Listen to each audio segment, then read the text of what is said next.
안녕하세요. 반갑습니다. 제 영상을 계속 따라오신 분이라면 방금 전에 올렸던 영상과 별로 크게 위치가 변하지 않았다는 걸 느낄 수 있으실 겁니다. 일단 제가 이번 영상은 통으로 해도 좀 길 것 같아서 이렇게 잘라서 영상을 올리게 되었습니다. 오늘 말씀드릴 거는 제가 10년 전, 20살, 20 중반 때 갑자기 급성 림프구성 백혈병에 걸렸습니다. 사실 저도 군대에 좀 빡신데 나와서 그렇게 뭐 체력에 자신도 있고 뭐 세상의 중심, 뭐 남자분들 좀 아시겠지만은 저를 중심으로 세상이 돌아가는 그런 철없는 때가 있었는데, 그때 제가 백혈병에 걸렸었습니다. 그리고 5년 한 1년 한 6개월 정도 치료를 받고요.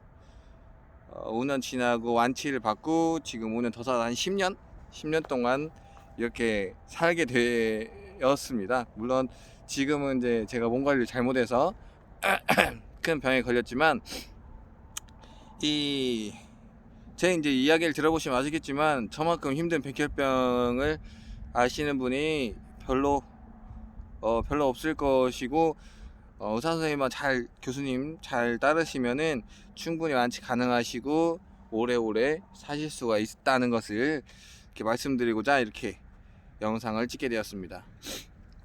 10년 전 제 백혈병 전조 증상은, 제가 사실 몰랐습니다. 백혈병 자체도 몰랐고 제 주변에 있는 모든 분들도 다 놀랐기 때문에 몰랐지만, 가장 처음에 이제 제가 느꼈던 거는 어지럼증이었습니다. 어지럼증. 그러니까 계단을 3층을 올라갔는데 이게 너무 힘든 거예요. 또 하나는 가만히 있어도 막 어지럽고 쓰러질 것 같고 막 그런 증상이 막 나타났습니다. 그래서 이제 일반 내과 가서 이제 머리 MRI도 찍어보고 뭐 그랬는데 증상이 나타나지 않은 겁니다. 뭐 정신과 치료도 받아보고요. 별걸 다 해봤는데 결국에는 증상이 안 나타나다가 잠을 자고 있는데 숨이 안 쉬어졌습니다. 컥! 그게 자다가 컥! 이거 뭐지 하고 딱 일어났는데,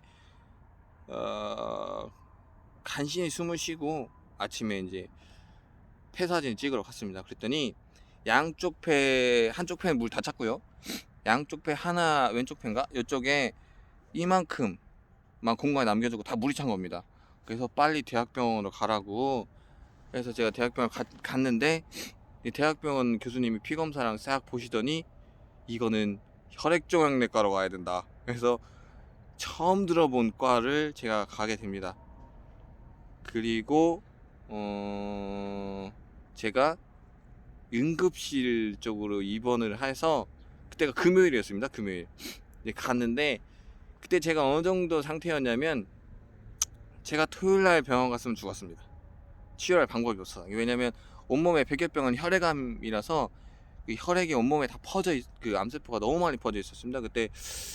그때 당시로 뭐 아무튼 엄청났습니다. 그래서 저는 이제 한 3일 만에 죽을 거다, 막 그런 소리를 많이 들었고, 사실 어느 정도였냐면 귀도 아프기 시작, 이제 중이염이라는 게 생겼었습니다. 중이염 치료하려고 갔는데 마취가 안 되는 겁니다. 마취가 주사바늘로 한 3번을 찔렀는데, 이렇게 찔러서 마취를 하려고 했는데 양쪽 다 그래서 아물지도 않고 마취도 안 되고, 그러다 보니까 이제 병실 가서 이제 누웠는데, 저희 이제 담당 교수님께서 빨리 이제 아직 결과는 안 나왔지만, 조직 검사 결과는 안 나왔지만 그래도 항암 치료를 들어가야 된다, 바로. 이제 그런 상태였습니다. 그러니까 제가 금요일 날 대학병원을 갔는데, 그날 안 갔으면 저는 지금 이 상태로 영상을 촬영할 수 없었죠. 하여튼 그렇게 삶과 죽음의 경계선에 있었습니다. 처음에 침대에 누워있는데 양쪽 귀에서 피가 나고요, 코피도 나고요, 눈은 충혈되어 있고요. 펜은 이제 그 조영실인가, 여기 나중에 보시면은, 나중에 백혈병 치료하시는 분들은 여기 에크모라고 해서 그 대혈관에다가 호스를 이제 집어넣는데, 그거 하시면서 폐에 있는 물을 주사기로 뒤에서 이제 빼는데, 제가 그거 다 실신했습니다. 쓰러져 가지고 더 이상 못 빼고, 나중에 빼기로 하고 막 그런. 그러니까 거의 뭐 완전 시체였죠, 시체.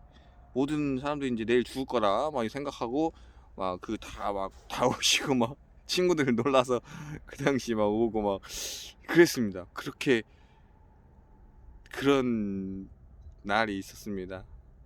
지금 생각하면은 이렇게 웃으면서 얘기할 수 있지만, 그 당시에는 굉장히 굉장히 안 좋은 상태였습니다. 그때는 뭐 철도 없었기 때문에 죽는다는 그 의미도 몰랐고요. 아무튼 이제 그렇게 해서 항암 치료를 하게 되었습니다. 1차 항암 치료를 했는데 암세포가 다 죽지 않아서 2차 항암 치료를 하고 3차 항암 치료를 하고 4차 항암 치료를 하고 5차를 했던가를 하다가 전신 방사선 치료를 합니다. 그리고 또 그리고 제가 변호사 이제 이식을 받는, 제 동생 막내 동생 이제 이식을 받았는데 우연히 그게 맞았더라고요. 저랑 성격이랑 다 똑같아가지고. 아무튼 이식 받고 변호사랑 공증 받고, 제가 죽어도 좋다는 뭐 치료받다 죽어도 뭐 병원에 책임이 없다는 뭐 그런 공증도 받고 해서 이식 치료를 합니다.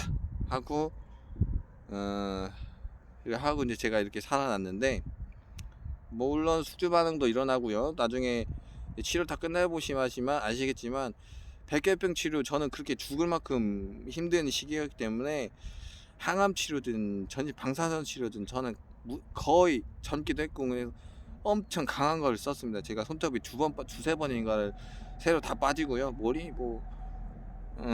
온몸이 털이나 털은 하나도 없고.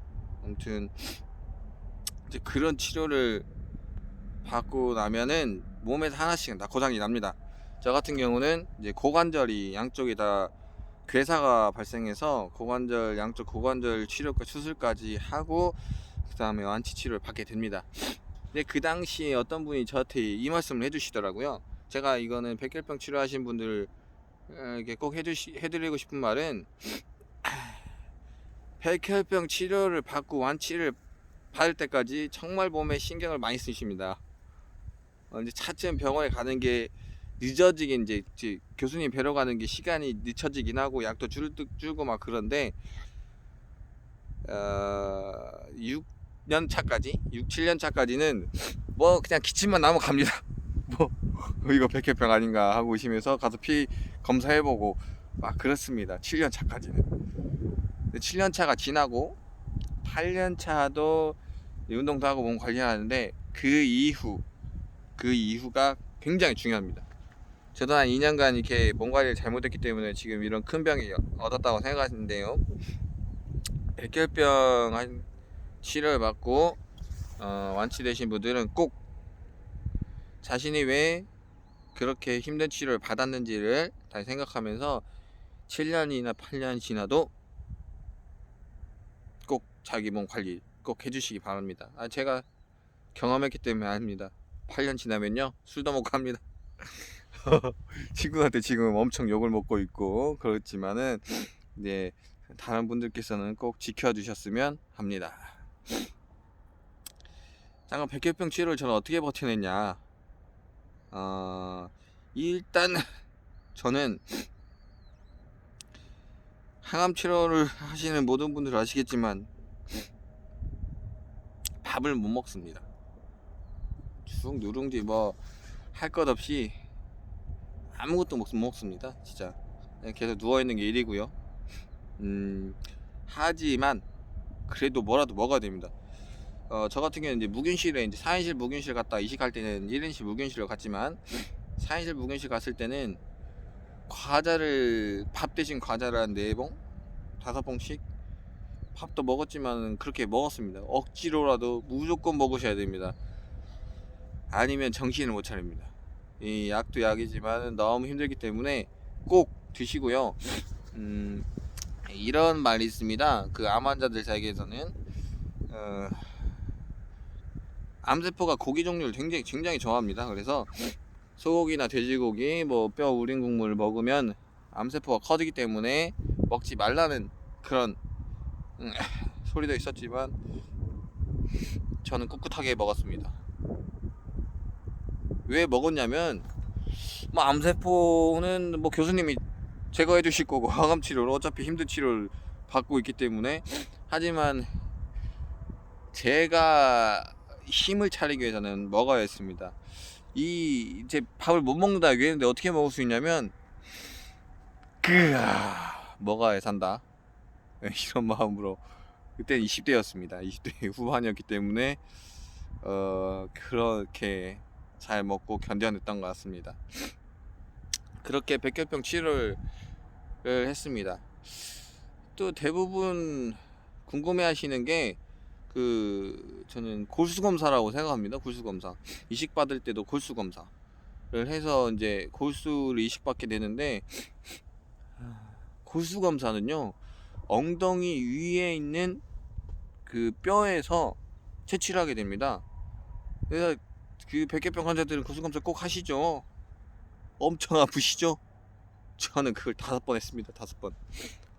나중에는 골수검사 안 해도 된다고 하지 말자고 교수님한테 설득해서 제가 안 한 겁니다.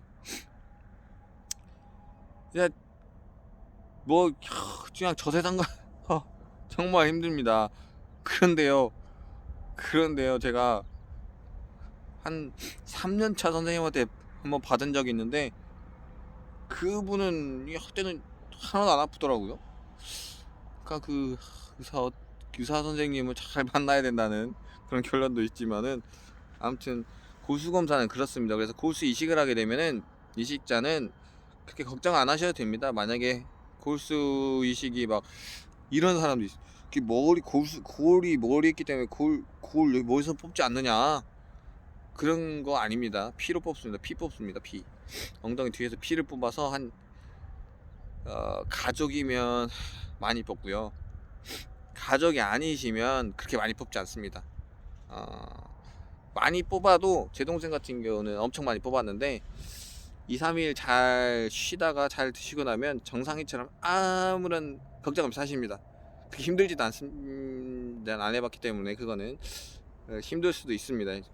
한 일주일은 병원에 있으셔야 하기 때문에 힘들 수도 있지만 아무튼 그렇게 몸에 부담 가는 건 아니고요.